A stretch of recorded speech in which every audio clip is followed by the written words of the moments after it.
no fuma porque, por una cuestión de salud, ¿o no, Charlie? ¿Cómo es? ¿Cómo, Patri? Sí, ya no fumo más hace como un año y Porque medio. dejaste... Bueno, ¿qué estamos haciendo hablando de estos temas? Sí, vos preguntaste. Vamos a comenzar, ¿sí? Bueno. Ya hay suficientes participantes. Buenas noches a todos los que se han sumado a esta actividad. Antes de presentar a nuestros invitados y dar lugar a sus trabajos, quisiera darle la palabra al vicedecano de la Facultad de Periodismo y Comunicación, Pablo Bilic, quien va a decir algunas palabras. Y al mismo tiempo también agradecer a la Secretaría de Extensión de la Facultad, a Agustín Martinuzzi especialmente, quienes han, digamos, gestionado y organizado la actividad del día de hoy. Así que, Pablo, creo que estás por ahí, te cedo la palabra. Bueno, hola, buenas noches, muchas gracias, Cristian. Bueno, buenas noches, bienvenidas a todos.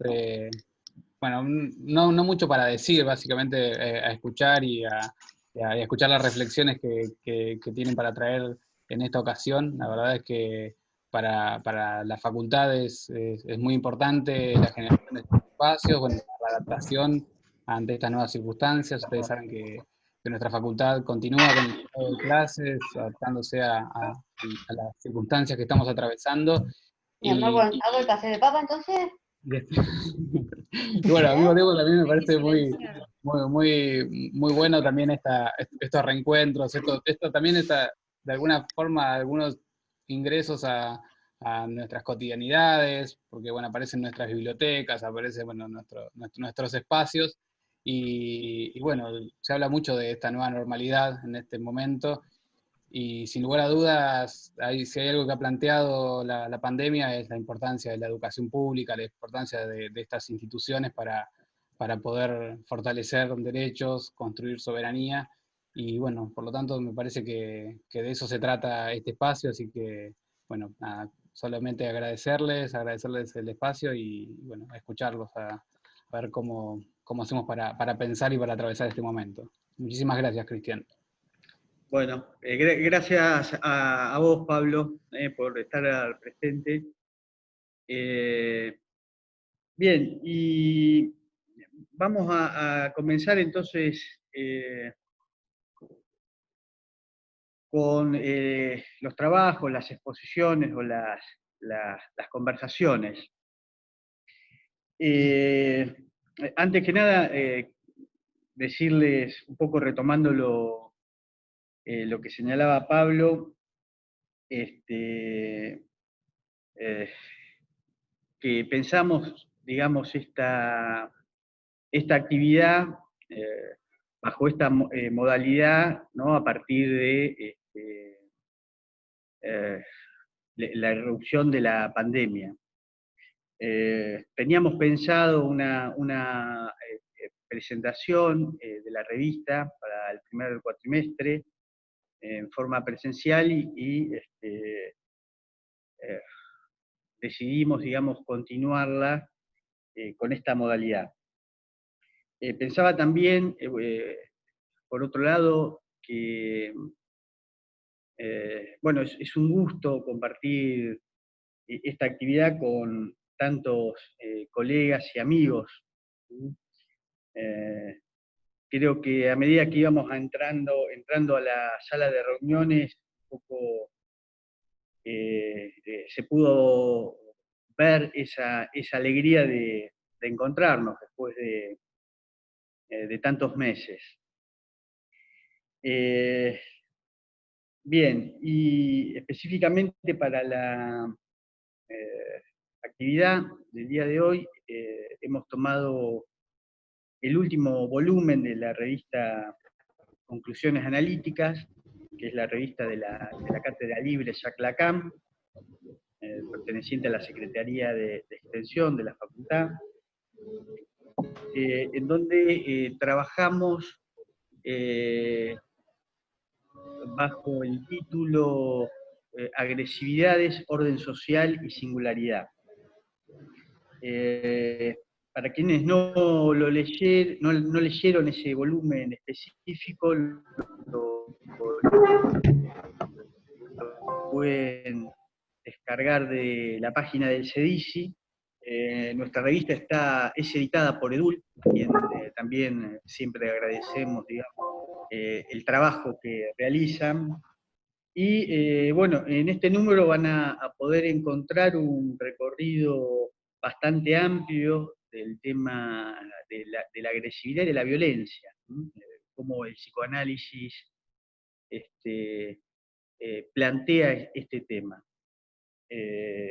Digamos, participaron una serie de colegas, ¿sí? Quisiera nombrarlos. Escribieron para este número Raquel Corulloa, Eduardo Suárez, Luis Salomone, que es uno de los panelistas del día de hoy, Carlos Jurado, Verónica Di Battista, Mariana Santoni, también Carlos Rossi, Darío Galante, Agustín Barandarián, Camilo Casalla, Cristian Roevich, Patricia Moraga, Paula Tomasoni, quien nos aportó, digamos, un cuento, Manuel Carrasco Quintana y Dalila Arpam. Bien, y para el día de hoy contamos con Luis Darío Salamone, ¿sí? Propongo seguir este orden de presentación. Luis es miembro de la Escuela de la Orientación Lacaniana y de la MP. También es uno de los asesores de la revista Conclusiones Analíticas, junto con Claudio Godoy. Tiene una amplia trayectoria, Luis, en el psicoanálisis, es uno de los directores del Departamento de Alcoholismo y Toxicomanías, y por supuesto tiene también muchísimas publicaciones, libros que podemos encontrar, ¿sí? Después contamos también con Suar Ruiz, ¿sí? Quien también es analista de la Escuela de la Orientación Lacaniana, es miembro del MP, y docente e investigador de la Universidad Nacional de San Luis. Y, bueno, nuestro tercer invitado es Christian Roy Birch. Digamos que le agradezco especialmente su participación en esta actividad porque, bueno, Christian se encuentra en París y hay como una diferencia horaria importante, así que creo que allá deben ser cerca de la 1 de la mañana, así que, bueno, agradecerle especialmente el esfuerzo. Christian también es corresponsal de la revista, siempre nos envía artículos muy, muy interesantes de colegas de Francia. Se ocupa también de la traducción de esos textos, y ya hace unos años ha, digamos, hecho la maestría en psicoanálisis en la Universidad de París 8, y actualmente, si no me equivoco, continúa con el doctorado, ¿sí? Bien, luego de esta breve presentación le daría la palabra a Luis, así comienza, luego escucharemos a Soar y por último a Cristian. ¿Estás ahí, Luis? Ahí prendí el micrófono, ¿no? ¿Está bien? Perfecto. Bueno, en principio agradezco la invitación. Me es muy grato también encontrarme con muchos amigos. Pero pensaba, cuando pensaba qué decir, digamos, que a veces me cuesta encontrar la palabra exacta de un sentimiento que tengo cuando me invitan a participar de algunas cosas. Intentaré decirlo en estos términos. Es como una mezcla de agradecimiento y felicidad de participar. Supongo que el término que más cuadraría es que me siento honrado. Y me refiero a algo previo a poder participar de esta revista, que también es parte de la cuestión, y es que, bueno, cuando Cristian Ríos y todo el equipo de esta cátedra me invito a tener una participación en la cátedra Jacques Lacan, en la cátedra de esta Facultad de Periodismo y Comunicación Social de la Universidad Nacional de La Plata, en la cual la revista se inscribe. Una cátedra llamada Jacques Lacan. No me interesan demasiado las cosas cuando le ponen un nombre de políticos, pero cuando le ponen un nombre de hombres de cultura, de artistas, de pensadores, me parece que es algo más que interesante, digamos, ¿no? Y para nosotros ya Lacan no es cualquier nombre. Así que pueda haber una cátedra de Jacques Lacan es algo que me enorgullece, y me encanta poder formar parte de ese movimiento. Por eso agradezco enormemente el honor. Siempre defendí la importancia del psicoanálisis en la universidad. Hay una musiquita de fondo, no sé si está a propósito. Siempre les decía, defendí la importancia del psicoanálisis en la universidad, cosa que hoy en día está aceptada por la mayoría de los psicoanalistas, pero hace varios años era algo bastante resistido. Era tan resistido como hace unos meses era resistido hablar con analizantes por teléfono. Ahora se impuso como una necesidad. Pero hace 30 años atrás no estaban bien vistos en general por los mismos psicoanalistas, que los psicoanalistas trabajemos en una universidad. Sin embargo, siempre sostuve, y recuerdo una reunión hace muchos años en lo que era en ese momento el centro, casi el centro de Caro, biblioteca, no me acuerdo si había pasado, donde yo decía contundentemente que para mí no hay mejor lugar para la extensión del psicoanálisis que la universidad. De hecho, la mayoría de los psicoanalistas nos encontramos con el psicoanálisis en la universidad. Creo que esto se puede verificar, salvo excepciones, la mayoría encontramos el psicoanálisis allí. Así que me parece que poder tener una cátedra con este nombre es algo realmente importantísimo. Lo otro que pensaba es que las revistas, para mí al menos, siempre han tenido el mismo lugar en mi biblioteca que los libros, la misma importancia. Son diferentes, a veces no tanto, depende de la revista, pero muchas veces no sé por qué no se le otorga el mismo valor, ¿no? Incluso hasta hay un lugar llamado hemeroteca, que es diferente a la biblioteca, que es donde se guardan las revistas, ¿no? Ahora ya he dejado de contabilizar libros, pero yo cuando ingresaba en mi biblioteca una revista, tenía el mismo número que podía tener un libro, era una continuación de la cosa. Desde niño me gustaron las revistas y siempre he estado suscrito a revistas, desde Anteojito, Villiquen, Comics, National Geographic, La Cosa, de cine, ¿no? Rolling Stone, de literatura, de psicoanálisis permanentemente. Para mí, leer una revista es algo que realmente es refrescante. Hay discusiones que resultan inútiles, pero las solemos tener.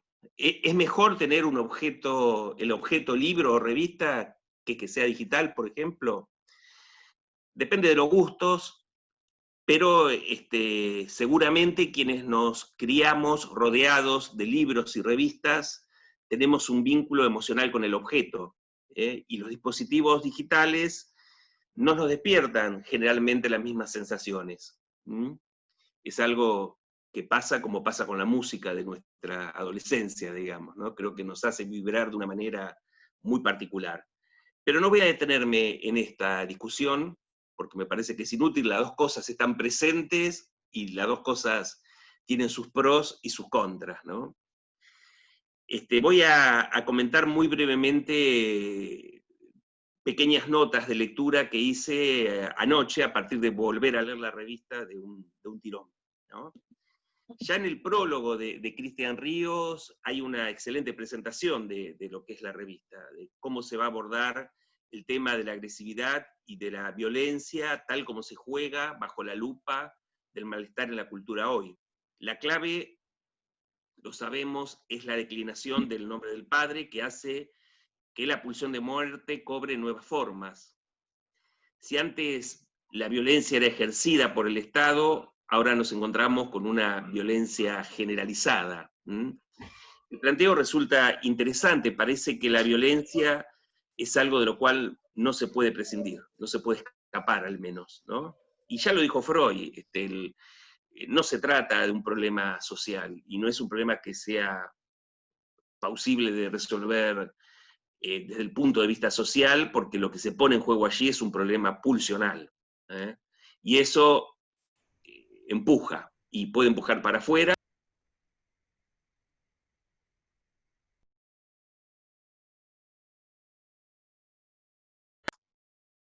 Me habían enmudecido, ¿se escucha? ¿Sí? Ah, bueno. Entonces le decía esto, que de la violencia no se puede escapar, hay formas que va cobrando, es verdad, con la época. Me gusta retomar algo que planteó Freud, que esto de que el lobo es el lobo del hombre, y me parece interesante los planteos que se hacen últimamente, algunos pensadores como Byung-Chul Han, que hoy en día el hombre es el lobo de sí mismo, ¿no? Hay como ciertas variaciones en la topología del asunto.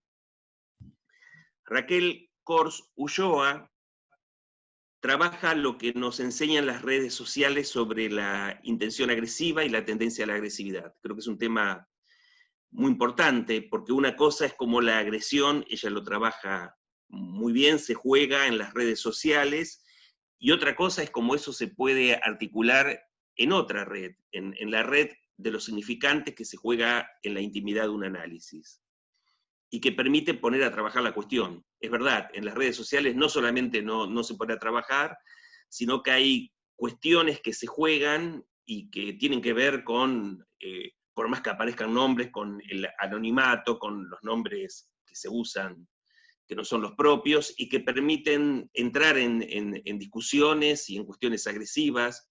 Han plantea cómo se ha perdido el respeto, ¿no? Y que eso está asociado mucho a la cuestión del anonimato y de la distancia, por supuesto, ¿no? Donde no hay un dar la cara por más que tengamos la imagen.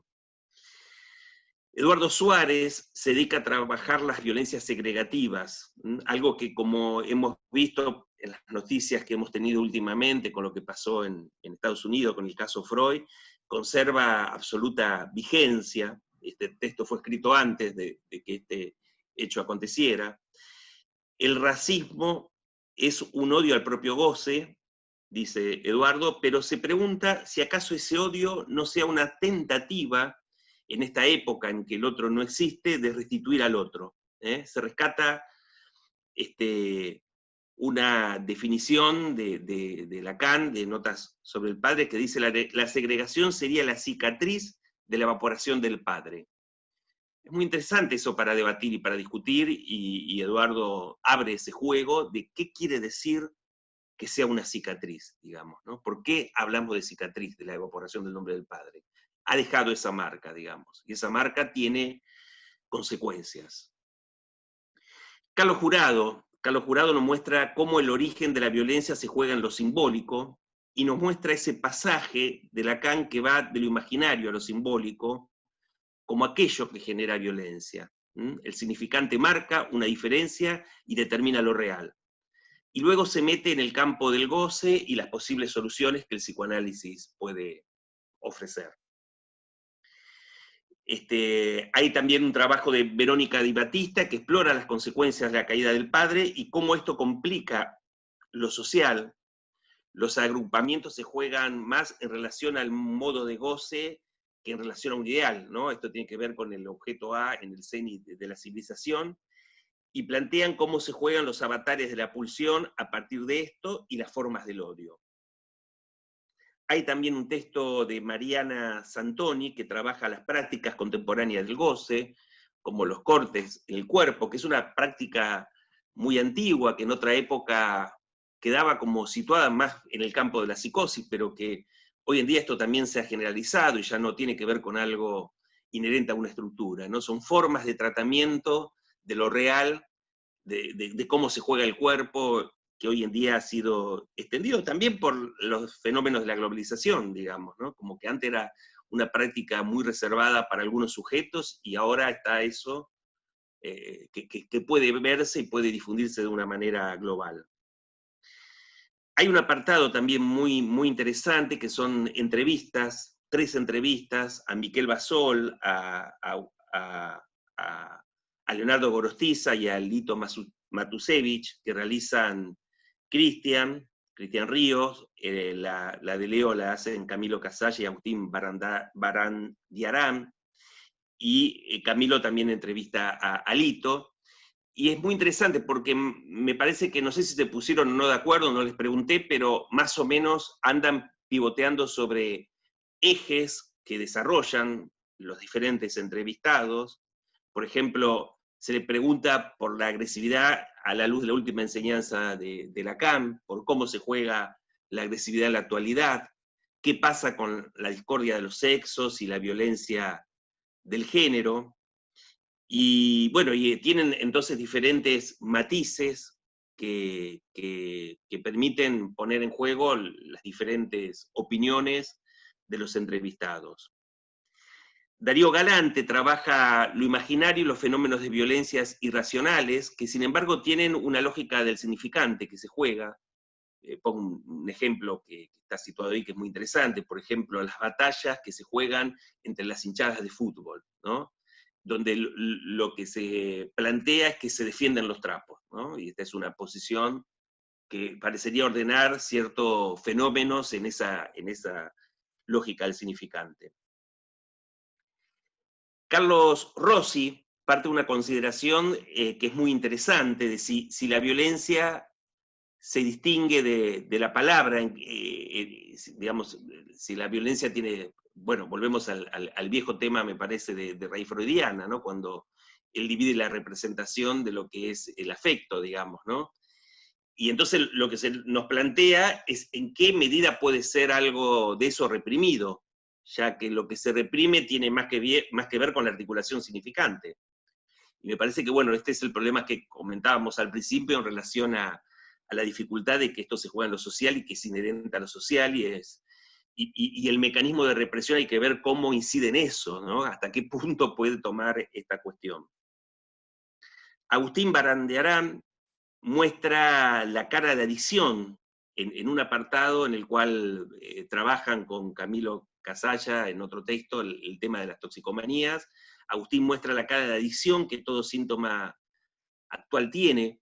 Es verdad, hoy en día cualquier cuestión es adictiva, y penetran entonces de esa forma en el campo de las toxicomanías y trabaja la cuestión que muchas veces se ha planteado del desenganche del otro y del lugar de la repetición.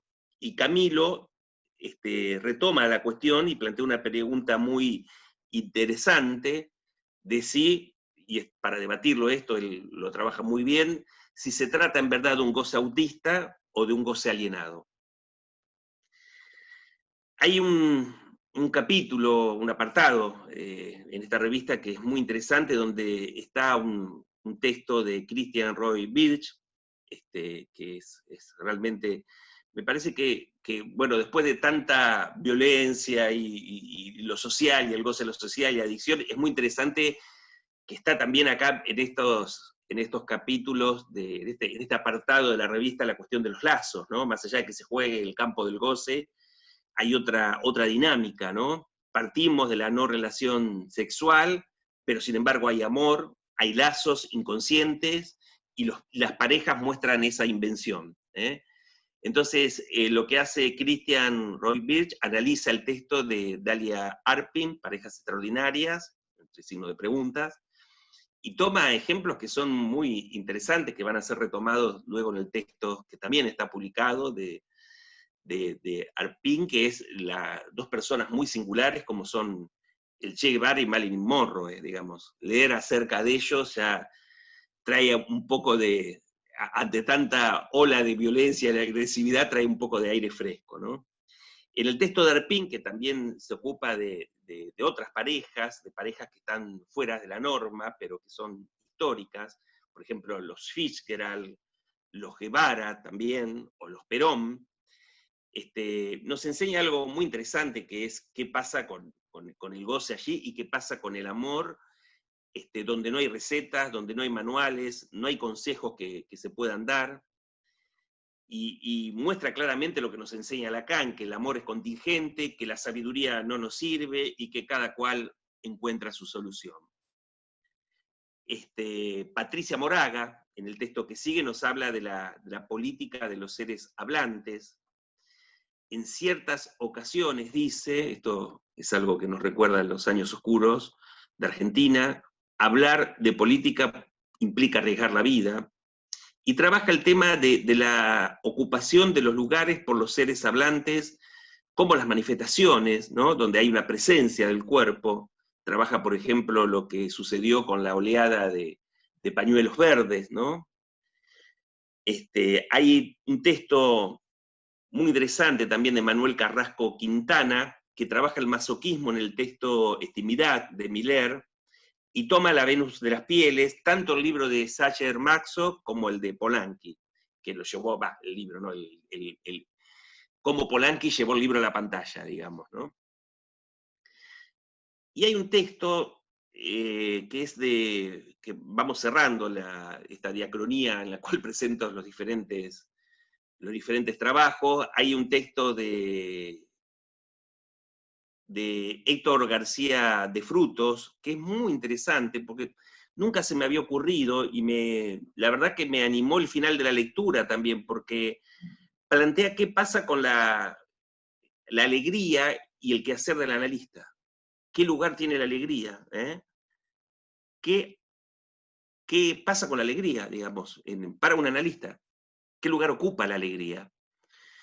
En este punto, bueno, él va a trabajar cuestiones muy interesantes, como la importancia que tiene el control para la formación, pero cómo la alegría en la práctica interroga la ética del analista. Es algo que me pareció sumamente original, y que la verdad que fue, después de leer todos los textos, me pareció como algo que también, después de los lazos, nos despeja de una manera interesante. Finalmente hay un texto en una sección que se llama Literatura, de Paula Tomasoni, que se llama El quinto primer premio, que es una pieza literaria.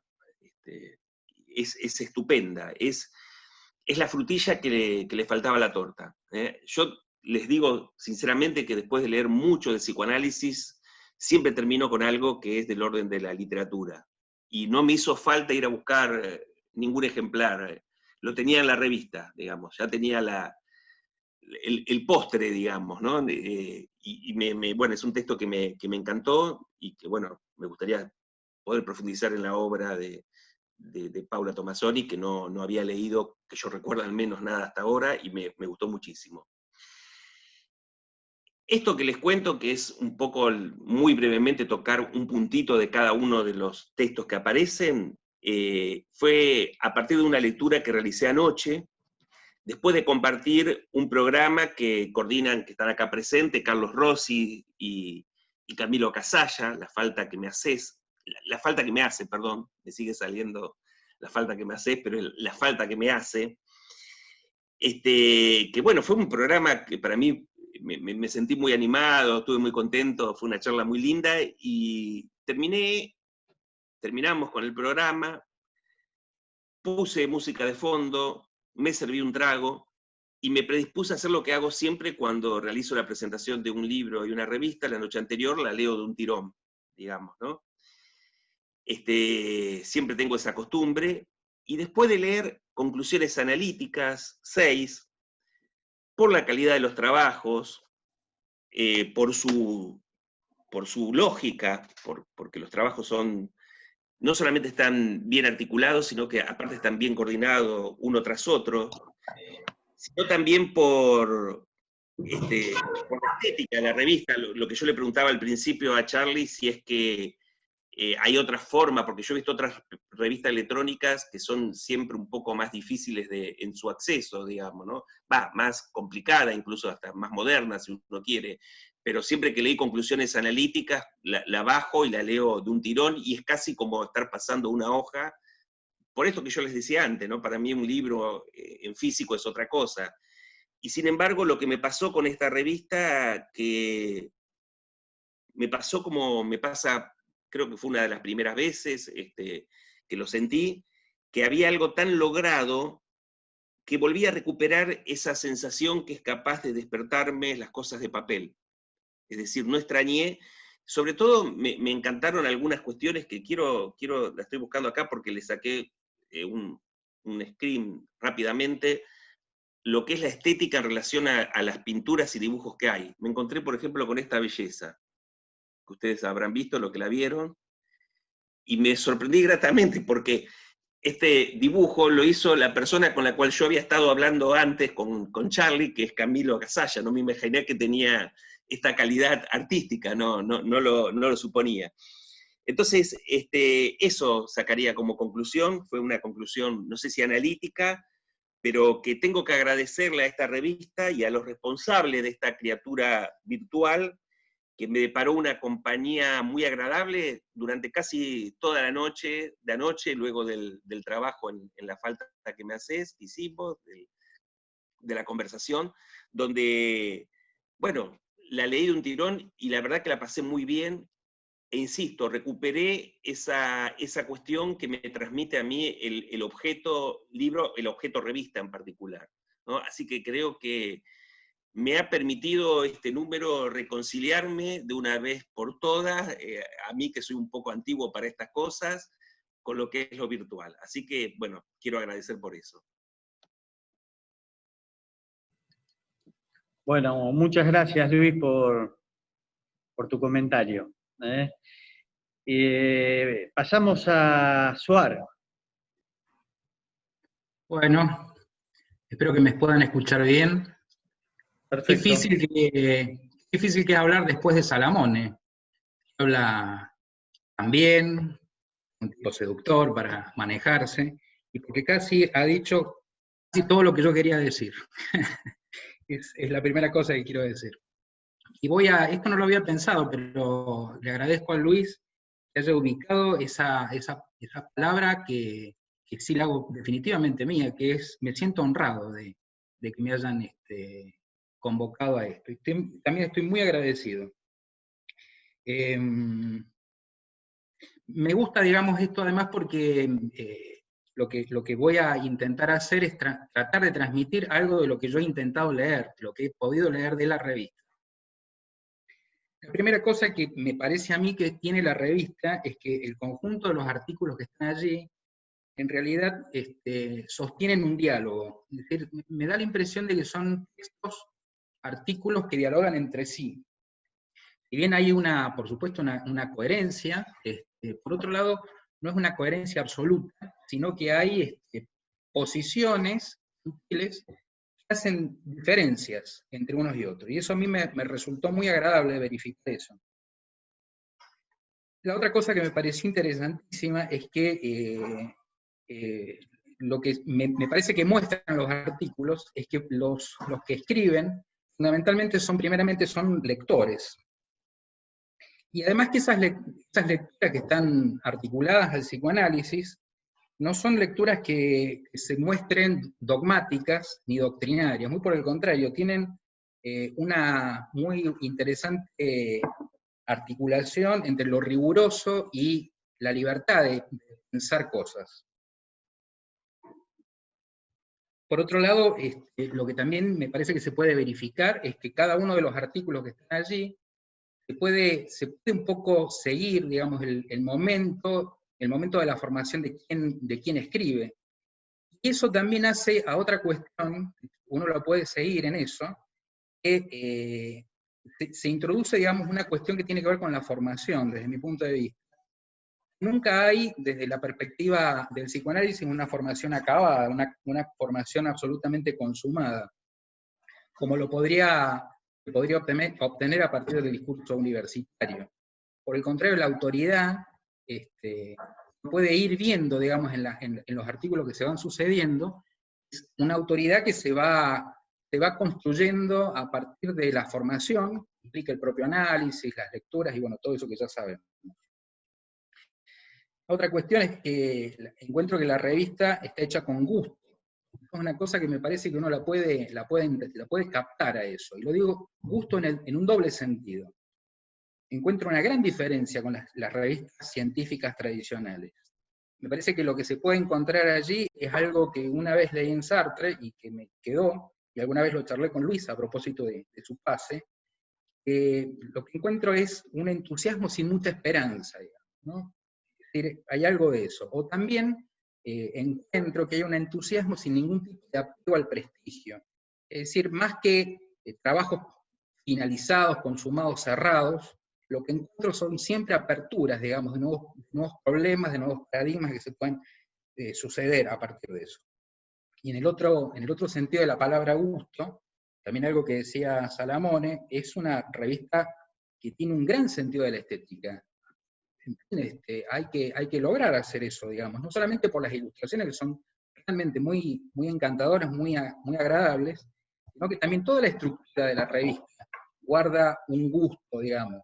Todas las secciones que se van armando, todo el diagramado que tiene la revista, me parece que tiene eso. Bueno, voy a repetir algunas cuestiones. Me parece que el prólogo que propone Cristian Ríos es un punto de capitón para leer la revista. Es decir, de qué manera, de qué modo lo contemporáneo muestra algo nuevo, sus formas nuevas a partir de la caída del nombre del Padre, o quizás utilizar otra manera de pensar esto, como en algún lado lo dice Miller, como la forclusión generalizada del nombre del Padre. Entonces la cuestión me parece que tiene que ver con que la caída del nombre, leer la violencia actual a partir de la caída del nombre del Padre, y propondría algo que es absolutamente coherente con esto, la forclusión generalizada del nombre del Padre. Claramente en el prólogo lo que se pone de manifiesto como un elemento para poder pensar esta cuestión es la pérdida del monopolio de la violencia por parte del Estado, ¿no? Yo ofrecía también otra lectura, a detenerse en este punto, porque no es cualquier punto, es un punto importantísimo. Y pensaba que nuestro pasado reciente, es decir, 30, 40, 50 años atrás, es decir, muy poco tiempo en la historia, asistimos a lo largo y a lo ancho del mundo, y también en América Latina, a formas de violencia no estatal, es decir, formas organizadas de la violencia contra los estados. Y quizás, pensando un poco en esto, pensé que una de las cuestiones, digamos, que en algunos países, por ejemplo en nuestro país, en varios lugares de América Latina, la consigna fundamental y la más radical quizás era patria o muerte. En este sentido, digamos, a partir de estas consignas, digamos, de una violencia irregular, organizada, o sostenida de alguna manera en el nombre del Padre. Ahora, lo que me pareció interesante ubicar, digamos, en esto, que la respuesta a esa violencia fue una violencia irregular, es decir, que uno podría pensar, esa violencia que se suscitó para apagar los movimientos revolucionarios fue una violencia irregular. Fue lo que nosotros ha pasado en nuestra historia reciente como terrorismo de Estado. Entonces, pensaba yo que se podría conjeturar que la violencia desregulada, esa violencia desregulada, primero encontró un lugar, no tanto en las fuerzas irregulares, sino que en el propio Estado se podría llegar a verificar también esto de una forclusión del nombre del Padre. Me parece en estos términos.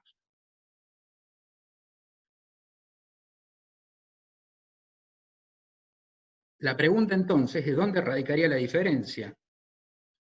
En principio entonces me parece que tiene que ver con la desregulación. Una desregulación que uno la puede seguir desde modos muy anodinos, como el bullying, a formas también anodinas, como el asesinato en patota o la violación en manada. En otro sentido, digamos, ¿qué implicaría, digamos, esta cuestión de la forclusión generalizada. Y recordé una referencia de Lacan en el seminario 17, en la que tengo, seguramente hay otras, cuando, en fin, habla a partir del texto de Dostoyevsky, de los hermanos Karamazov, que dice, si Dios ha muerto, entonces ya todo está permitido. Y lo que dice Lacan es, si Dios ha muerto, nada está permitido. Es decir, que a la declinación del nombre del Padre no necesariamente le corresponde una absoluta desregulación, sino que también, digamos, habría que ubicar que a esa forclusión del nombre del Padre le corresponde lo que Miller ha denominado un retorno extraordinario del discurso del amo.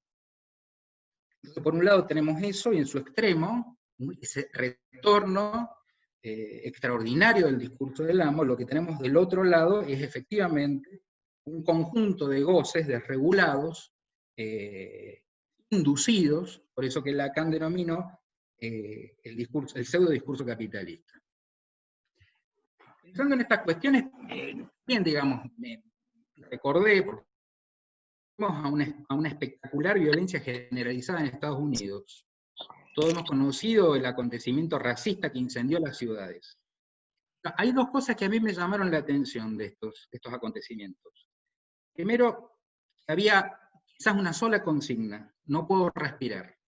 Ahora, a mí me parece que no quedaba claro quién convocaba bajo esas consignas, y por otro lado me parece que quedaba un poco, digamos, a discutirse si no era acaso un conjunto autoconvocado y muy heterogéneo y muy poco articulado. Esto por un lado me llamaba la atención. ¿Me escuchan? Sí. Y la otra cosa que me llamó la atención es que cuando veíamos las imágenes, me resultaba muy llamativo que las destrucciones, había una destrucción preferencial, me pareció ver, era la destrucción de los locales de productos electrónicos, la gente saqueaba.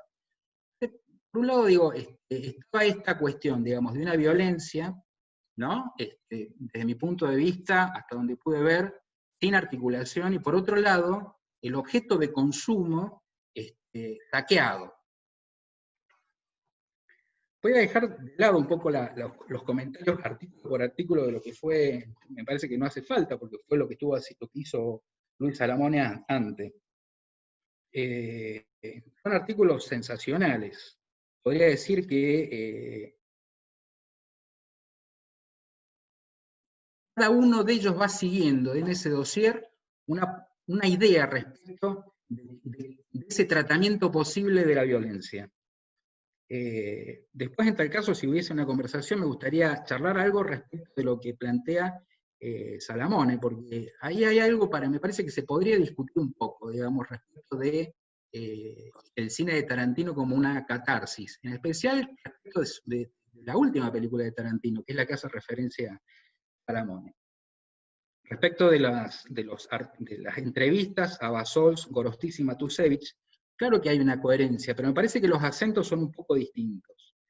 En el artículo de Bassols me parece que hay una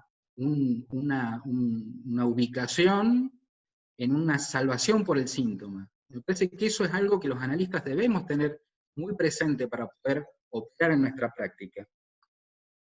En Gorostiza hay, me parece ubicar, digamos, respecto de los fenómenos de la violencia, un desarrollo, digamos, a hacer, de que el psicoanálisis, esto que nosotros hablamos muchas veces, es decir, relación del psicoanálisis y la política, me parece que hay una ubicación, una contribución, si quieren, inmediata del psicoanálisis a la política que tiene que ver con la subjetivación de lo hétero. Me parece que en ese punto el texto de Gorostiza es fantástico, todo este desarrollo que él hace respecto de Carl Schmitt, ¿no? De la dialéctica amigo y enemigo. Me parece que la idea, digamos, de eso que propone el psicoanálisis, no como curso social, digamos, sino como práctica de subjetivación de lo hétero, me parece que es crucial. Y lo de Matusevich me pareció muy interesante porque también propone, digamos, las soluciones no discursivas, ¿no? Sintomáticas con H. Los textos que siguen, que son los textos de dos comentarios, uno de Galante y otro de Carlos Rossi, me parecieron muy interesantes. Primero me parece muy interesante la práctica. parece que es muy interesante, digamos, hacer una disciplina del comentario en una revista, es decir, tomar un texto, en el caso de Galante, toma un pequeño fragmento de la agresividad del psicoanálisis, y deduce a partir de esto una primacía del fantasma en el encuentro con los otros, y en el caso de Charlie, el texto que trabaja es una frase del Seminario Cínico, y me pareció muy interesante, después de una serie de cuestiones bien precisas que hace respecto de la consigna de Clausewitz y la transformación posible que hace Foucault de la consigna de Clausewitz, para llegar a un punto que me parece crucial en nuestro tiempo y crucial para aprender en el psicoanálisis, que es ubicar el cuerpo como último refugio para desmantelar la casa del amo. Creo que es casi textual. Los textos de Agustín Baradarian y Camilo Casalla me parecen fantásticos, digamos, para poder pensar también en un tratamiento posible, en el horizonte vislumbro esto, un tratamiento posible de las toxicomanías sin nombre del padre. Un tratamiento no por la vía del nombre del padre, sino de otra forma, ¿no? Respecto del apartado que sigue, Goces y Lazos, los artículos son maravillosos. Me encantó el de Patricia Moraga muchísimo, el de Manuel Carrasco, el de Héctor García de Frutos me pareció hermoso.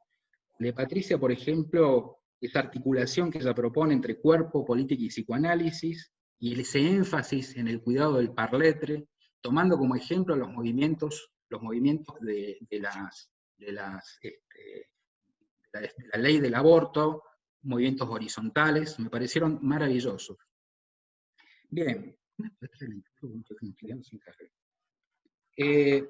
Dentro de eso me pareció también muy interesante el artículo de la presentación de Roy y el artículo de Dalila Arpin, y me pareció en el contexto de la revista algo muy llamativo, porque era un artículo sobre el amor, me parece a mí, sobre el amor contingente, sobre las soluciones contingentes que implica el encuentro amoroso, en una revista que supuestamente estaba trabajando la violencia. Me acordé de dos cuestiones. Una, la cuestión en realidad me vinieron dos imágenes. Es un artículo muy provocador, que por un lado plantea esta cuestión, y plantea tanto al Che Guevara como a Marilyn como excepciones, la excepción masculina y la excepción femenina. Me pareció provocador ese asunto. Por otro lado, me evocó imágenes, es decir, cómo uno podía articular, más allá de la, en fin, de la, ¿cómo decir?, de la superficialidad de la violencia en la vida del Che Guevara. Me acordé de una imagen que es el Che Guevara muerto en la escuelita, ¿no? Por un lado. Y por otro lado me acordé de la imagen de Marilyn muerta, con un brazo saliendo de la cama y parecía barbitúrico, y esa muerte allí, sin saber muy bien si fue un suicidio o fue un hecho político, una muerte política. Bueno, y por otro lado me acordé, leyendo eso, de un texto de Piglia muy hermoso que se llama El último lector, donde habla del Che Guevara, ¿no?, como un lector y un escritor.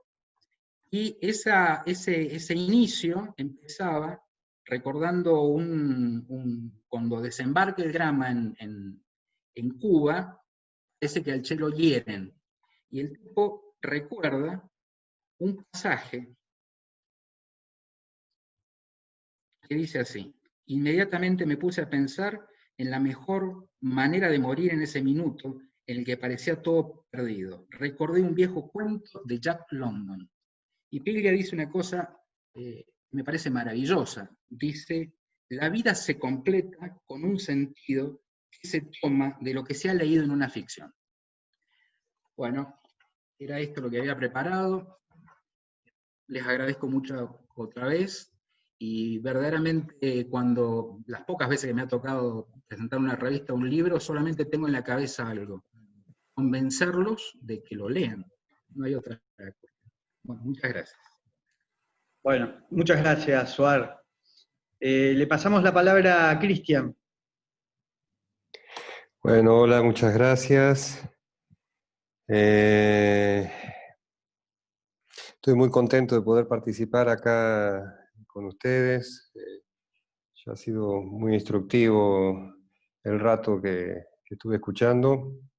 Y Conclusiones Analíticas es para mí siempre un evento cuando aparece, es una publicación importante, siempre estoy atento a ver qué se puede conseguir para acompañar este emprendimiento, y entonces, bueno, doblemente contento por estar acá.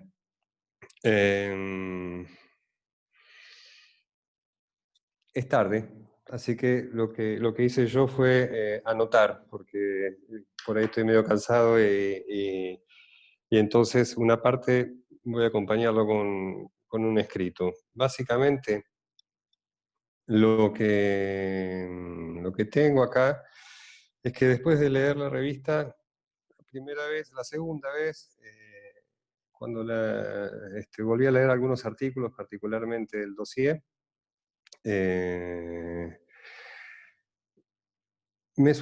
quedó un resto que yo diría me queda como una especie de herramienta para poder entender o hacerme una idea de algunos de los problemas que me interesan desde hace tiempo y que la revista aborda. Entonces, con esta especie de resto, herramienta, rasgo, lo apliqué a algunos de los textos del dossier y las entrevistas en particular, y me quedó algo que es lo que quería transmitir, compartir con ustedes.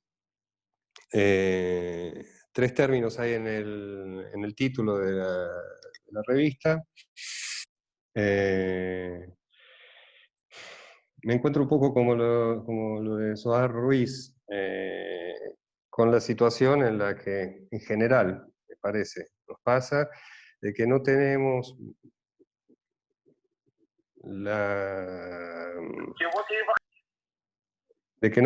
digamos, definiciones claras, precisas, que son la misma para todo el mundo de los conceptos. Un poco nos ponemos a hablar entre nosotros y normalmente lo que hace falta es agregar una especie de esfuerzo suplementario para dar una idea con los que estamos hablando de qué noción tenemos nosotros de los conceptos con los que estamos trabajando. Singularidad, orden social, por ejemplo. Pensé orden social. ¿Qué es lo que anoté acá? Desde los años 30, Lacan había realizado una formidable, operación enlazando de modo original lo intersubjetivo y lo intrasubjetivo. Lo hizo de un modo teóricamente impecable y práctico. De esta manera, Lacan rompe con la dicotomía clásica de las ciencias humanas, ampliando el campo de sus posibilidades, sin dejar de estar firmemente anclado en la ortodoxia psicoanalítica. Después se volvió hereje. Pero antes, en los 50, acuñó el concepto de otro, que abarca y desarrolla toda esta operación de los años 30 sobre lo social. Ahora, ¿qué es el otro para nosotros? Porque hay muchas definiciones del otro. El otro de la palabra, los otros encarnados en la vida de alguien, el otro goce. ¿Qué pasa cuando al otro, que para mí es el concepto más intuitivamente ligado a la cuestión del orden social, lo ponemos en relación con el otro tachado? ¿Qué pasa ahí entonces con el orden? ¿Qué pasa con lo social? Cuando ponemos en juego la función del otro tachado, y en particular, eso transmite la revista también varios de los artículos, cuando esta función del otro tachado es tenue, cuando es muy leve el velo sobre el otro tachado. A mí me parece, sí, en la revista hay 2 menciones al otro tachado, y me parece que justamente que haya pocas menciones a este concepto es una señal de que el conjunto está plenamente inscripto en esto que Miller llama la época lacaniana del psicoanálisis, que es la nuestra. Es decir, si estuvieran todos los textos mencionando el otro tachado, para ponerlo en relación con el orden social, lo estaríamos tratando a distancia, me parece. lo estaríamos estudiando, no estaríamos inmersos en eso, como me parece a mí que nos pone de lleno la revista en nuestra época, que tiene estas características del otro tachado. Del título, en particular el concepto que me llamó la atención es el de agresividades. Es el único término en plural. Me gusta entonces. Hay agresividades. Entonces, me pongo a pensar, bueno, a buscar cuáles son las agresividades, cuál es el plural. Una agresividad, en esto acuerdan todos los autores de la revista, es la agresividad ligada al registro imaginario, de la experiencia, y es el Lacan de los años 30. Me parece a mí que se perfila a través de los textos otro tipo de agresividad, que sin ser ajena, sin estar ajena de lo imaginario, está apuntalada por el orden simbólico. Y por lo tanto, los modos característicos de sus manifestaciones varían en función de las transformaciones más o menos contingentes del orden simbólico. Entonces, acá esto es lo que me quedó decantado de la lectura de los textos, de la relectura. Yo lo nombro así. Por un lado digo agresividad, propongo llamar a la otra violencia. Ubicaría esta agresividad y esta violencia como dos polos entre los que se reparte una variedad continua de fenómenos de la agresividad. Esto me resulta práctico. No pude armar una discontinuidad entre ambos, no la puedo fundamentar, así que lo pienso así, como una continuidad con dos polos. Es importante para mí discriminarlo, porque si son diferentes, tienen un valor diferente en el dispositivo analítico y hay que intervenirlos de modo distinto. Un polo, el de la agresividad, el que llamé agresividad y el que llamo violencia. Esto es ya lo que está diciéndonos Cristian Ríos en el prólogo, ¿no es cierto? La necesidad de discernir entre estas dos nociones. Yo me doy, para mí, un discernimiento. Bueno, Eduardo Suárez tiene una propuesta inicial que se orienta con la hipótesis en la que distingue el odio de la violencia. La virtud de este enfoque radica en que el odio, en tanto es una de las tres posiciones básicas del sujeto respecto del ser, una de las tres pasiones fundamentales, es un concepto bien circunscripto en la enseñanza de Lacan, bien claro, distinto. Lacan ubica al odio en la juntura de lo imaginario y lo real. El esquema que les propongo sitúa la violencia en el tercer registro, el de lo simbólico. Sirviéndose de la noción de goce, el texto de Suárez esboza diferentes relaciones, las diferentes relaciones que tienen el odio y la violencia respecto del orden simbólico. Me parece a mí que lo que dice en un momento propone que el odio constituye al otro simbólico, excluyéndolo y homogeneizando los goces particulares. Un lado. Del otro lado, está la violencia que separa los goces y crea segregación desde lo simbólico mismo, lo llama política de la abyección. En este marco, el polo imaginario de la agresividad se manifiesta a partir de una u otra de estas vertientes, sin ser una cuestión que el texto despliegue, que se centre en eso. El artículo de Luis Darío Salamone sobre Tarantino, además de proponer una lectura muy agradable, me llevó de uno al otro polo de las agresividades que propongo. Por ejemplo, cuando recuerda que la pulsión erótica puede servirse de la agresión para obtener su descarga. O cuando la renuncia a la satisfacción pulsional fracasa con el retorno de una hostilidad de forma sintomática. Esa especie de camino en banda de Moebius entre las agresividades, a mi modo de ver, se destaca particularmente en el apartado 3, violencia por violencia. Ahí voy leyendo las violencias que están determinadas por coordenadas simbólicas, dan paso en continuidad, por ejemplo, a la evocación de la paliza sufrida por Bruce Lee. El amor de uno se mezcla con la agresividad de los otros. Según el rasgo que elegí para esta lectura, te propongo, Luis Darío, seguir esta idea que vos propones. Opones la palabra a la violencia en relación con el cacón y el objeto malo. Entonces, la propuesta es llamar agresividad cuando en esta disyunción no interviene la represión. Y llamar violencia propiamente dicha, cuando opera el mecanismo simbólico. Y esto se puede entonces, en este marco, entender la cita que traes vos de Byung-Chul Han, de que la violencia muta según la constelación del orden de lo social. ¿Por qué? Porque la violencia tiene un anclaje simbólico que está determinada socialmente. El sintón, o el santón, como le dirán por acá en el barrio, lo destaca Carlos Jurado. Al no estar determinado por el discurso, no está implicado en la violencia como lazo social. Voy a volver al sintón un poquito más adelante porque para mí se relaciona más con la agresividad. Con la singularidad que con la agresividad.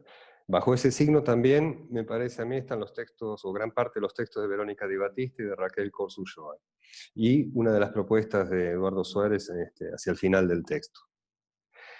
El texto de Mariana Santoni, sobre la gente que se hace cortes en el cuerpo, parece hablar de variedades de la agresión, agredirse y ser agredido. Pero si no nos dejamos encandilar por las representaciones que la descripción nos ofrece, notamos que la autora sitúa cada caso a mayor o menor distancia de lo que denominamos el polo imaginario de la agresión. Y está muy bueno, cada uno de los casos se los puede situar desde la escritura en el cuerpo, la marca en el cuerpo del lado de lo simbólico, y cómo los va presentando cada vez más alejado de lo simbólico hasta, digamos, el fracaso total como regulación del lado más imaginario. Bueno, las entrevistas. Acá en las entrevistas yo noto más claramente estos dos polos, o lo que yo ubico como dos polos, imaginario y simbólico, agresión y violencia. La de Miquel Bassols, luego de una oscilación, aplica esta diferenciación operando con el concepto de goce. Dice: la agresividad, la tensión agresiva y el acto agresivo resultan, las tres, englobadas en la noción de goce como límite de la palabra con lo innombrable. Esto es armónico con el hecho de que el goce se presente como disruptivo y fracturando el vínculo social. El otro fenómeno evocado no responde a esta lógica. Son los discursos que matan. El tema del encuentro de la red Zadig en Bélgica. Allí se trata de un vínculo social que excluye y segrega, de racismo y de xenofobia, un discurso que organiza conductas que hieren, que matan, incluso que matan con la indiferencia. Y Bassols agrega: cuando la agresividad se sintomatiza, cuando se transforma en violencia, diría yo, el sujeto puede empezar a encontrar otra vía para descifrar su relación con el goce, con la agresividad, diría, y termina: ¡viva el síntoma! Leonardo Bonastiza también propone diferenciar la agresividad de la violencia. La primera la escribe lo imaginario, la segunda la detención de la palabra, del lado simbólico. Esta diferenciación, que va en el sentido de nuestra lectura, se diluye luego en varios puntos del diálogo, donde ambas resultan homologadas, lo cual me parece totalmente lógico, porque es una entrevista y no es un ensayo lo que está haciendo de teoría, ¿cierto? Pero no abandona del todo esta idea de las agresividades. Vuelve a ella como si estuviera teniendo una intuición de lo que diferencia a la agresión de la violencia y dice respecto de las palabras que tocan lo real. Lo que pasa es que se trata de una violencia metafórica. Esto le permite situar en qué son violentos algunos discursos feministas radicales, y está este concepto que a todos nos llamó la atención, el de el enemigo sustancial de Carl Schmitt, que, no permitiendo ninguna instancia tercera entre el amigo y el enemigo, sostenta un discurso sobre la violencia que desemboca en agresión. No lo dice, pero está sobreentendido. Es la agresión de masas identificadas con el nazi. Por ahí hay otros discursos también más actuales. Lito Matusevich se sitúa más vale en otro plano. Pero tampoco contradice esta herramienta que me armé, porque él empieza hablando de la dialéctica del amo y el esclavo y dice que el lenguaje traza lugares, el de amo y el de esclavo. Y así, esta instancia interviene la relación imaginaria y liquida la agresión inicial. Cada uno se instala en una relación sujeta a la función pacificadora de lo simbólico. Para él está de un lado la agresividad y del otro la crueldad y la violencia. Pero él básicamente se sitúa sobre todo en la idea de que en el lazo social hay violencia, agresividad, y busca, ahí nos reencontramos también con el texto de Carlos Jurado, las posibilidades que brinda el último Lacan de hacer algo diferente con el goce que está por fuera del lazo social. Esta dirección se dirige entonces a hacer algo más allá de las agresividades. Es el síntoma, el escabel, la singularidad. La singularidad. La singularidad, me hago una idea mía, es una. Cuando hay una singularidad es verdaderamente singularidad, cuando es tal, nada está por fuera de la singularidad. Para la singularidad del otro, lo otro no existe.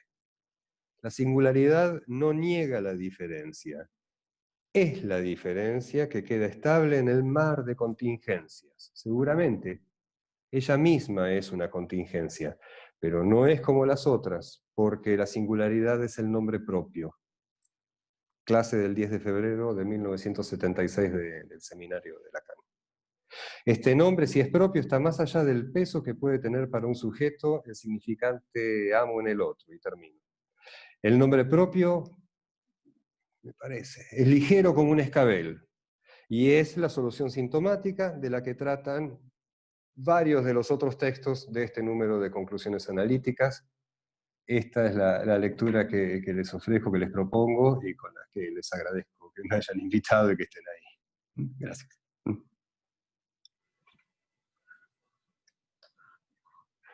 Bueno, muchas gracias a los tres por los trabajos. Me dieron ganas de leer nuevamente la revista. Quería, bueno, además de agradecerles los trabajos, proponerles que podamos conversar un poco entre todos sobre, digamos, los puntos que han sido expuestos. Digamos, está la función de levantar la mano, así que si levantan la mano yo les voy a ir dando la palabra. Quería también agradecerles, por ejemplo, a Luis, que retomó el punto de las ilustraciones. Es un punto, las ilustraciones que tratamos de conseguir siempre para cada número. Solemos recurrir o buscar entre artistas de la ciudad de La Plata. Para mí también fue una sorpresa la ilustración que incorporamos de Camilo. Yo personalmente no estaba al tanto de su trabajo en ese aspecto.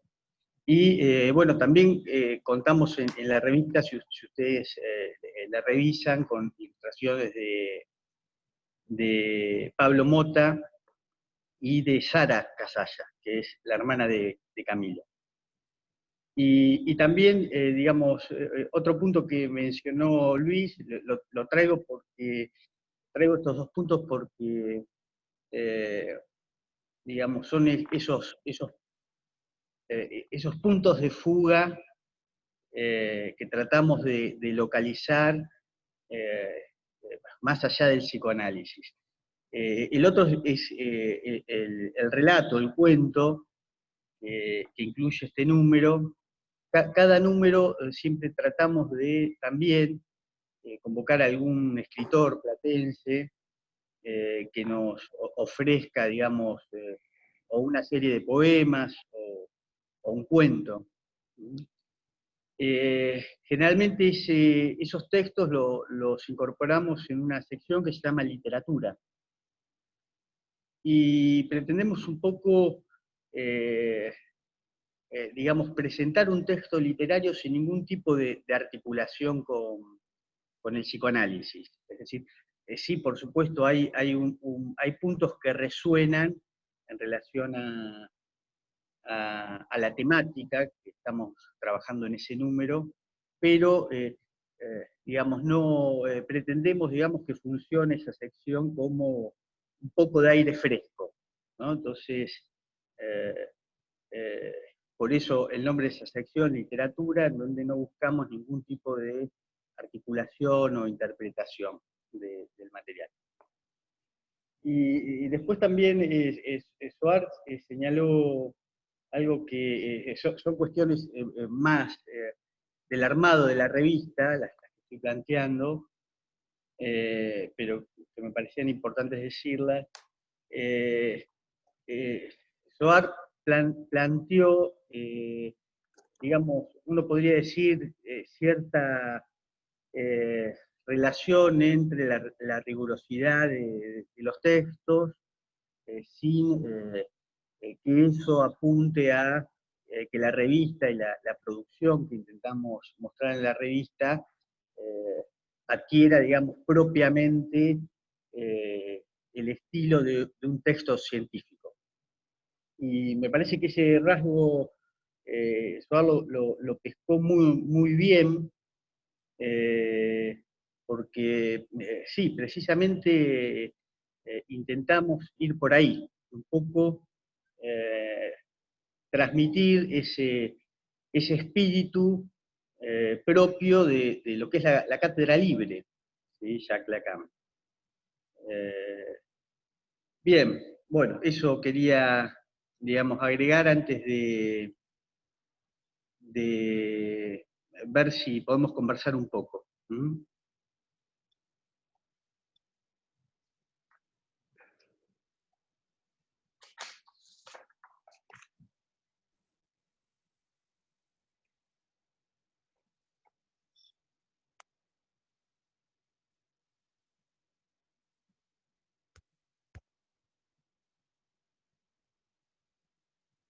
Hola, ¿se escucha ahí?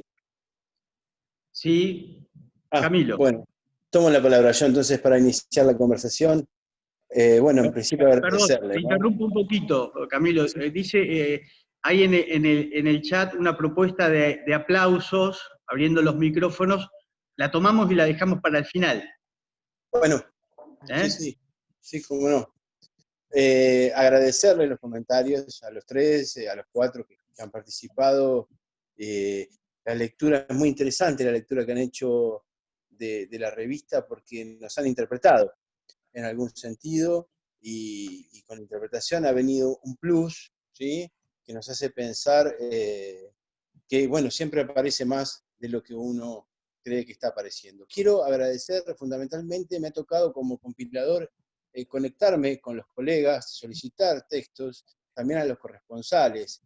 Me voy a olvidar de un montón de gente, pero la amabilidad con la que respondieron es muy importante. Patricia Moraga, con la amabilidad también que compartió la actividad en las redes sociales, cada uno de los que le fuimos pidiendo bueno, su participación, y los corresponsales, Jorge Acef, Elvira Diano, hay, ahora en Barcelona Eric Soar también, hay mucha gente trabajando, si me voy a olvidar de alguien siempre, pero no se podría hacer sin esa, digamos, sin esa disposición que han mostrado, lo mismo que hoy, no podríamos tener esta reunión tan linda si no tuvieran esta disponibilidad. Así que agradecerles las lecturas. Es un espacio que hacemos con mucho amor, que lleva trabajo, pero que también tiene deseo, tiene muchísimo deseo, y bueno, muy contento con los comentarios que me ha tocado escuchar. Muchas gracias.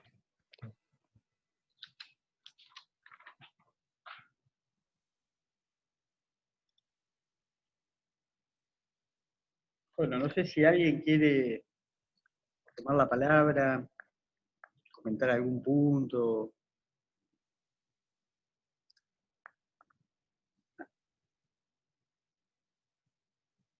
Agustín Balandarián.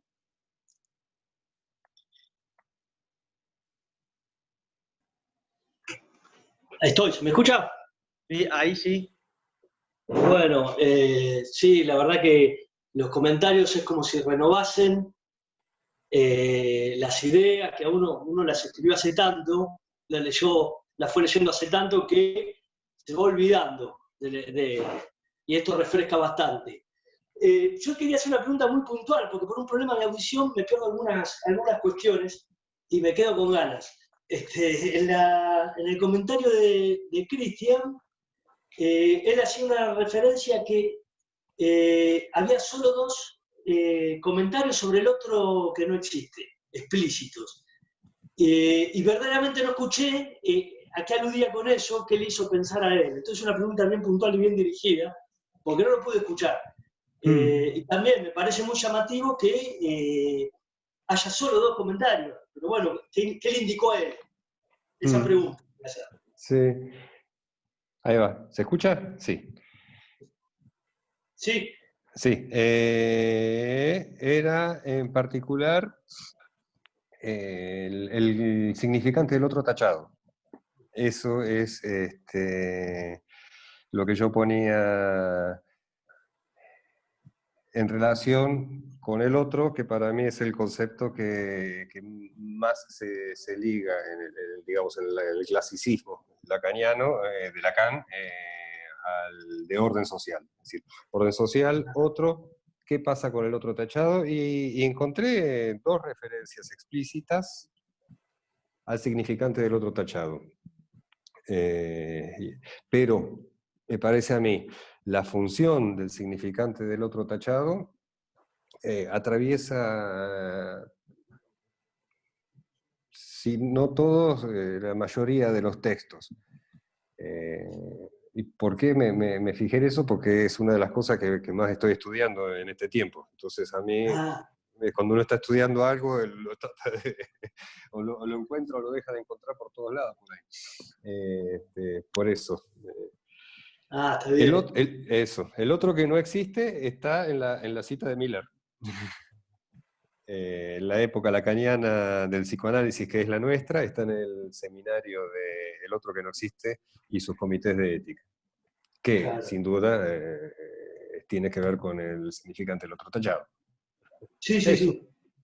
Bien. Bueno, muchas gracias. No había podido escuchar. Me parecía interesante que hayas pescado ese detalle, ¿no? Claro, estaba sensible. Bien. Tenemos un pedido de Carlos Rossi. Carlos, te doy la palabra.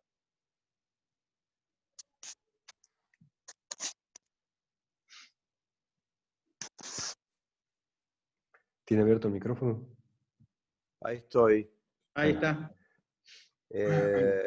Bueno, por supuesto agradecer los comentarios. Me pareció muy interesante, me pusieron muy interesantes las presentaciones. Por otro lado, cuando vi que presentábamos la revista, pensé que había pasado entre el momento que yo por lo menos había escrito el texto y la actualidad, ¿no? Había pasado un siglo, entiendo yo, pues se acabó el siglo y empezó uno nuevo. Entonces, a pesar de que el texto a mí me suene antiguo, me gustó ese detalle del texto de Suárez, de la cicatriz, de la evaporación del nombre del padre. Eso me pareció muy interesante para pensar el fenómeno. Y pensaba que habría que plantear el desplazamiento que hay en la enseñanza de Lacan entre el padre, la figura del padre, a la figura del amo. Porque tal vez hay que empezar a pensar el amo contemporáneo en este momento. Y a partir de ahí, un segundo punto que quería plantear es que entiendo que habría que pluralizar las formas que pensamos, las violencias, porque evidentemente hay formas locales, fenómenos de presentación local en cada lugar, creo yo, en función del lugar que ocupa el amo en cada lugar, para tratar de entender un poco por qué se desencadena la violencia de tal manera en un lado y por qué no se desencadena en el otro.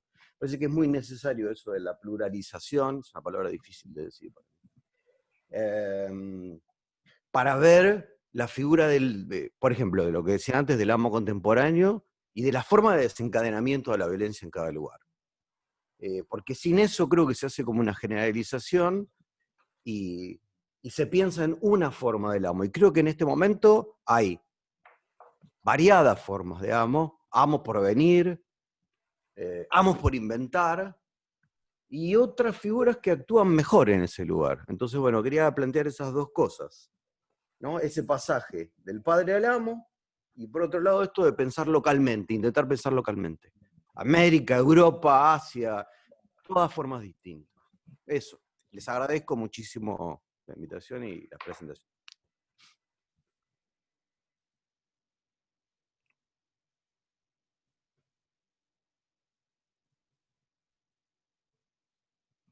Bien.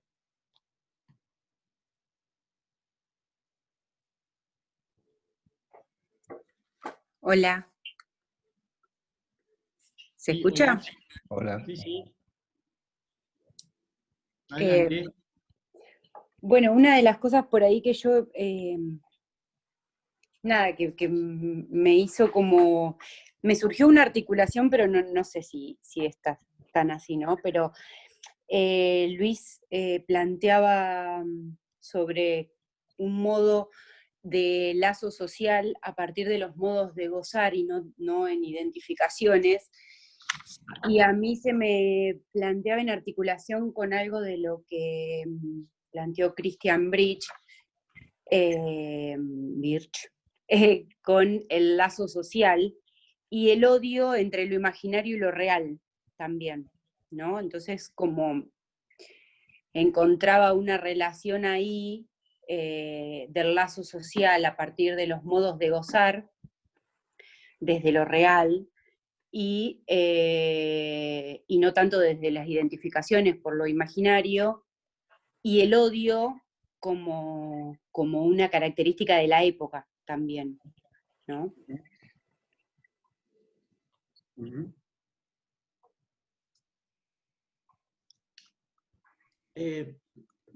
¿Puedo hacer un comentario? Sí, adelante, claro. Buenas noches. Buenas noches.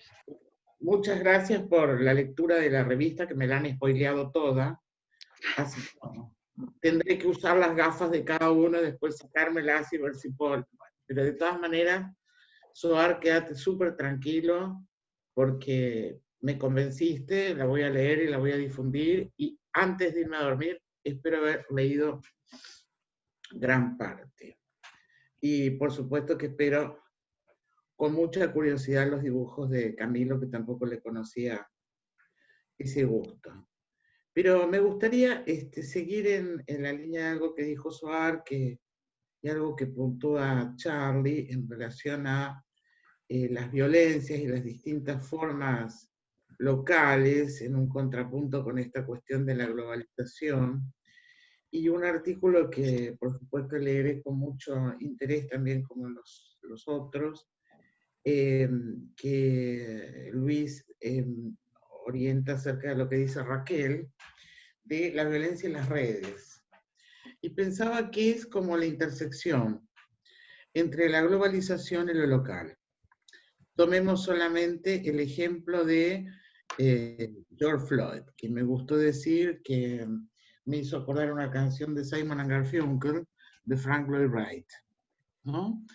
Donde se despiden de él, que es un ícono ambientalista, naturalista, de la armonía del hábitat con la naturaleza. Y como un acontecimiento en una ciudad de Estados Unidos hace que esto replique en distintas ciudades de distinta manera. Porque acerca del racismo podríamos hacer una biblioteca de revistas y demás. Pero que en cada lugar tiene modalidades distintas. En la Argentina no hay negros como los de Estados Unidos, porque bueno, alguien se encargó de terminarlos, entonces, bueno, no hay de esos negros. Pero sí hay el negro. El negro como adjetivo descalificativo. Y sin embargo, si bien por ahí solo quiero aclarar que hace 3 meses que mi vida, que siempre estuvo mucho en las redes, se ha reducido más a las redes. Pero he visto que en Buenos Aires alguna manifestación hubo, sin embargo, no replicó como en Londres. Esto es, en cada lugar se manifiesta de manera distinta. Y en Londres hubo la defenestración de una estatua que honraba a un esclavista. Esclavos modernos hay por todos lados, pero aquellos esclavos que estaban más en ciertos lugares de Europa y en América del Norte y en Brasil he tenido oportunidad de ver esos mega museos, mega muestras de los lugares de donde llegaban los esclavos. Tengo alguna historia de mi familia al respecto. Y pensaba cómo poder ubicar esto que tensa Charlie en relación a cómo la globalización, que sí, pienso que sí, voy a leer, insisto, con mucho interés porque el tema de las redes es crucial para ver cómo circula el discurso amo, que no es un único amo, pero hay un amo atrás de las redes, del que, bueno, en este momento que estamos todos pendientes a ver de cuál es la verdad de la vacuna, ¿verdad? Y también estamos al tanto de cómo tratar de filtrar la información y del ánimo que tenemos puertas adentro, pero que no es sin las redes la globalización, si bien algunos expertos dicen que la globalización empezó Cristóbal Colón, pero que no es sin las redes el tono que tiene la globalización y, si quieren, este punto en donde la agresividad pasa a la violencia. Para mí sí, están, como dice Cristian Roy, tensadas un polo en la otra, pero para mí es un camino. Es como un increyendo, diría yo, ¿no? Como esa cuestión de la agresividad que está en el lazo, pero que no es sin este vector altamente imaginario, con el que nos hemos tenido que ver inclusive con las consultas, pero por supuesto que la imagen tiene, sabemos, una impronta y comanda. Eso, nada más. Gracias, Elvira. De nada, querido. Gracias a ustedes. Bueno, no hay pedidos de intervención, no sé si la mesa quiere decir algo, Luis, Soar, Cristian, quieren mencionar algo más, tomar alguno de estos puntos.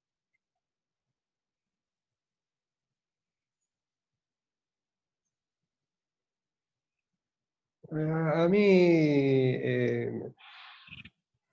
se me ocurrió esto, retomando este camino que propuso Carlos del padre al amo, y de ahí a los amos, y los modos de violencia y tal.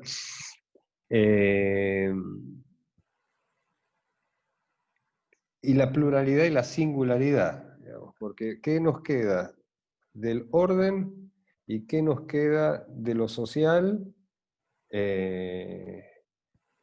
cuando el amo, el otro, tiene este grado, sea de inconsistencia de un lado, sea de que no es completo del otro lado? Entonces, a partir de ahí pienso, bueno, ya no nos sirve tanto. Y quizás por eso muchos en las entrevistas y varios textos se deslizan bastante. No nos sirve tanto un singular en orden social, porque hay que inmediatamente proceder a... Quizás siempre hubo que hacerlo, pero ahora quizás más claramente. Hay que circunscribirlo para poder hablarlo en plural. Y con respecto a lo que decíamos recién de la globalización, se me ocurre que pensemos esta posibilidad de poner en tensión un concepto, el de globalización, y yo no sé si lo están usando en Argentina, pero acá se usa bastante, que es el de mundialización, como distintos. En la globalización hay más una idea de hegemonía, de un único orden global. En cambio, la mundialización habla de ciertos fenómenos que se dan a nivel mundial, pero atravesando los distintos órdenes sociales. fenómeno del racismo y tal, sería un ejemplo. Bueno, ese comentario. Bueno, gracias, Cristian. Patricia Moraga pidió la palabra.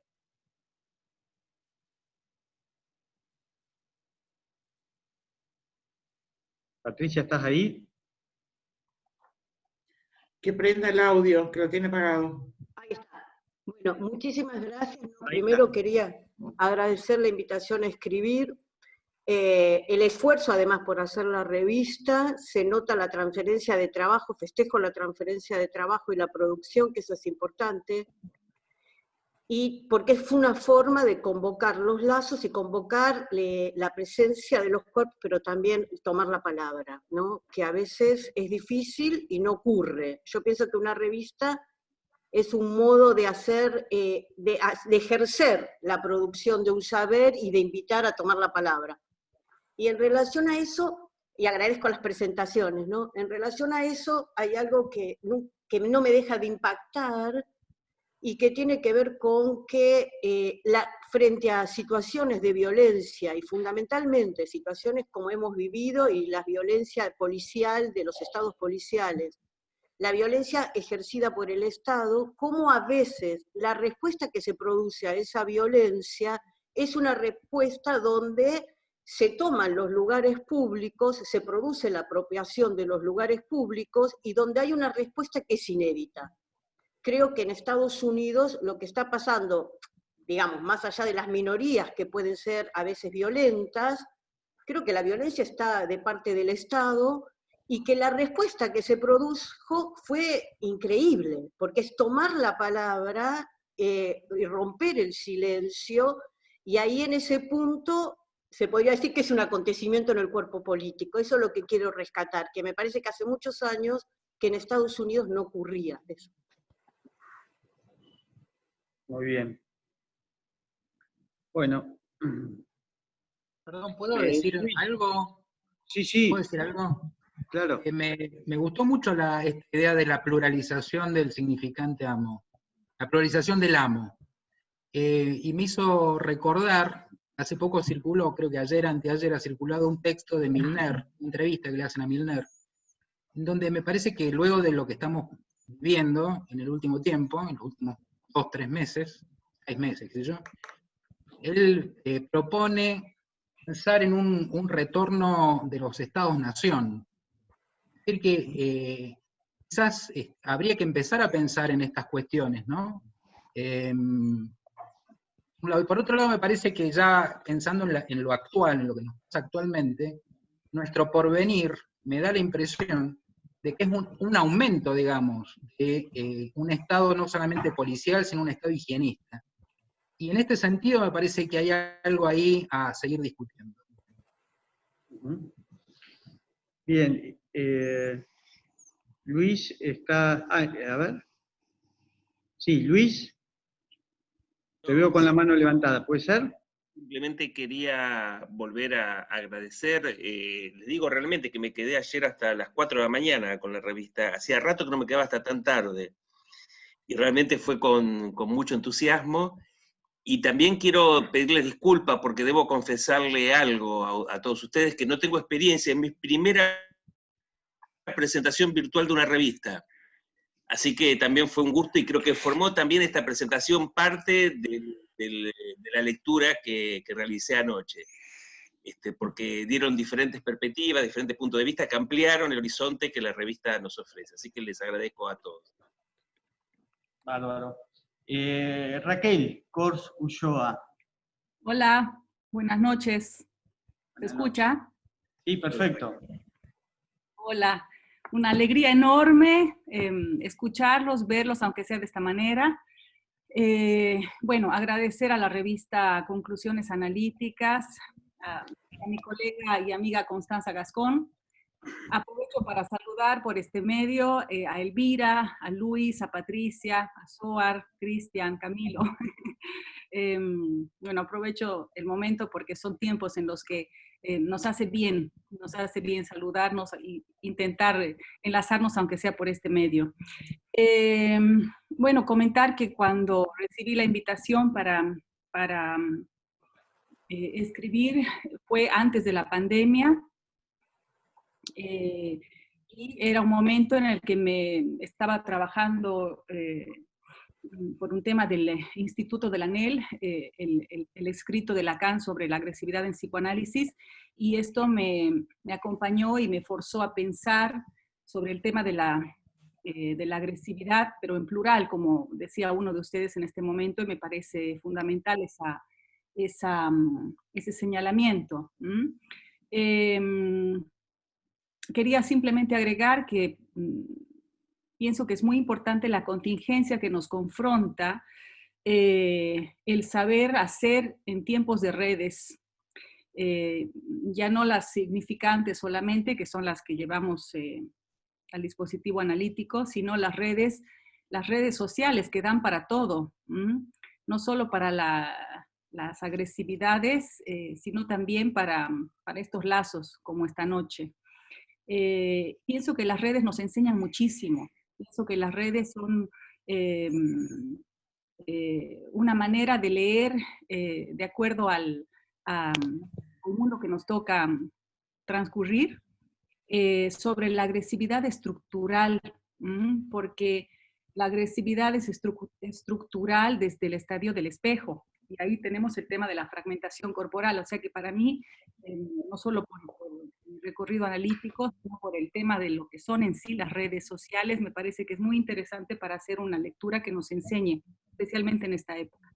Finalmente, decir que la invitación a sumarme hoy junto a ustedes me hizo retomar este tema, que no solo voy a volver a leer los textos que están plasmados acá, sino que me quedo con esta conversación que provoca repensar y releer los textos en este momento de pandemia.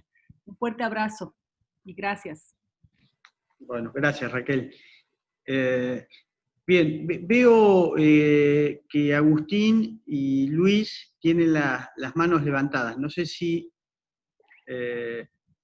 quedó la mano o están pidiendo la palabra. Quedó la mano. Si quieren agradezco de nuevo. Claro, nunca la bajaron, dice Carlos. Quedó la mano. Les agradezco yo a ustedes. Bien, bueno, vamos a ir finalizando entonces. Agradecerle nuevamente a los tres participantes, al vicedecano de la facultad, Pablo Villic, al secretario de Extensión, a Agustín Martinuzzi. También agradecer, por supuesto, a todo el equipo de conclusiones analíticas, ¿sí? Los voy a mencionar rápidamente: Ignacio Funes, Camilo Casalla, Agustín Barandarián, María Constanza Gascón, Griselda Lozano, Silvia Ávila y Carlos Jurado. También a nuestros corresponsales, porque la verdad siempre recibimos textos de distintas regiones que los sumamos y son muy interesantes. A Lucio Covati, que es corresponsal de Comodoro Rivadavia, Mariana Santoni de Mendoza, bueno, Christian Roy Birch de París, Elvira Diano de Santa Fe, Jorge Acer de Córdoba, Claudia Maya de Trenquelauquen, y aprovecho para darle la bienvenida a, digamos, colegas que se van a sumar en la función de corresponsal, Soar Ruiz, que hoy contamos con él, a Marcos Pelizari de La Pampa, a Florencia Fernández de Montevideo, a Eric González Guzmán de Barcelona, y a Damián Pérez de Neuquén. ¿Sí? Así que bueno, muchas gracias también a aquellos que se sumaron a esta actividad, y si les parece, digamos, le damos lugar a la propuesta de aplausos.